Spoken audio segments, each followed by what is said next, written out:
Последни денови за владата да го убеди УНЕСКО дека Охрид не заслужува да биде впишан на листата Светско наследство во опасност. До крајот на неделова треба да биде испратен извештајот за напредокот во спроведувањето на препораките на УНЕСКО. Од владата тврдат дека државата е на добар пат, но граѓанскиот сектор не е убеден. Велат дека пред УНЕСКО повторно ќе се представи лажна слика за посветено работење. 360 степени повеќе пати проверуваше што е спроведено од препораките на УНЕСКО по јунската сесија во Баку. Издвоивме 10 клучни барања. Па еве што покажа нашиот семафор во однос на тоа што е целосно реализирано, што е делумно, а што не е воопшто ни почнато. Поголемиот дел од препораките во нашата табела споредбено со таа од пред 4 месеци сега се обоени во зелена боја. Но интересно е што две од задачите владата ги реализира една недела пред испраќање на извештајот за напредокот. Станува збор за формирање заеднички комитет со Албанија и усвојување на планот за управување со Охридскиот регион, кој треба да стави крај на урбаниот хаос во градовите и целото крајбрежје преку посебно зонирање. Па од владата, конкретно од министерот задолжен за координација на активностите поврзани со барањата на УНЕСКО, побаравме одговор зошто се чекаше до последен момент да се исполнат дел од обврските. Не се случува се во последен момент, затоа што за да го формирате меѓудржавниот комитет, треба процес да отиде низ институциите на двете држави. Предлагање на кандидати, номинирање, избор во таа влада, исто како што и кај нас. И тој процес траеше. Не е до тоа дека во последен момент, туку дека процесот е таков, процедурите се законски така, како што се во Албанија, во еден дел така се и кај нас. И тоа беше еден второ, од друга страна, планот исто така е процес. Почнат во септември, во октомври, со 3 јавни дебати, 60 дена во јавност, отворен за коментари, сугестии и забелешки. За задачите кои во нашиот семафор се избоени со црвено и се со статус нереализирани, Адеми вели дека и кај нив има делумно започнато спроведување. За депонијата Буково, Адеми признава дека е потребно повеќе време за решение. Најголем проблем сепак остануваат дивоградбите.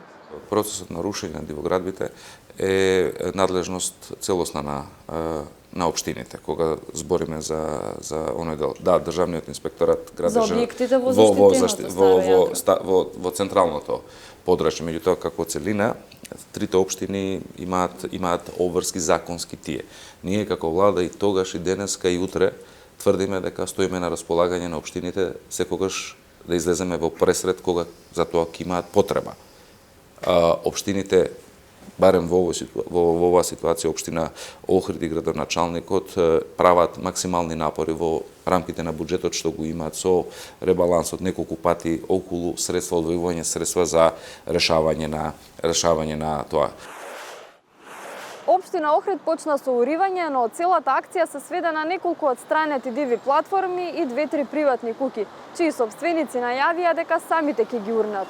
Од општината велат дека акцијата трае, но на нашите прашања колку дивоградби досега урнале, колку пари се потрошени за таа намена и дали ќе побараат уште средства од владата, не добивме конкретни одговори.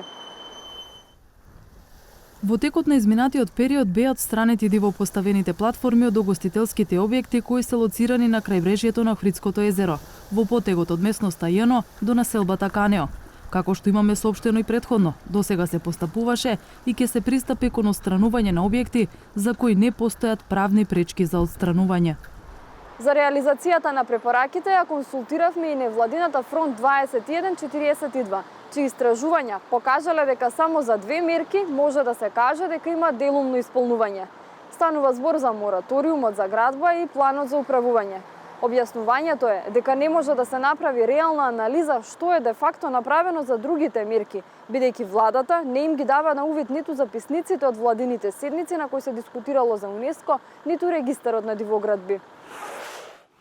Ги побаравме информациите од владата, што е на сите овие седници на кои што наводно има предточка степенот на реализација на препораките, што е да ни ги дадат документите, што е разговарано, што е одлучено. Одговорот кој што го добивме е дека тоа се класифицирани информации.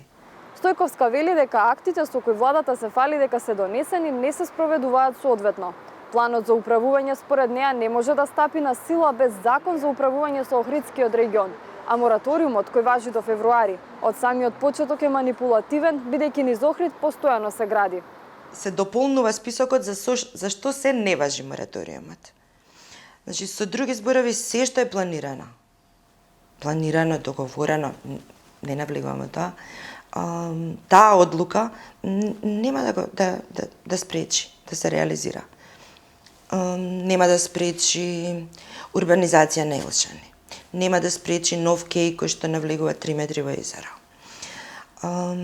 Нема да спречи индустријската зона во Лескојац. Значи, така е скроен.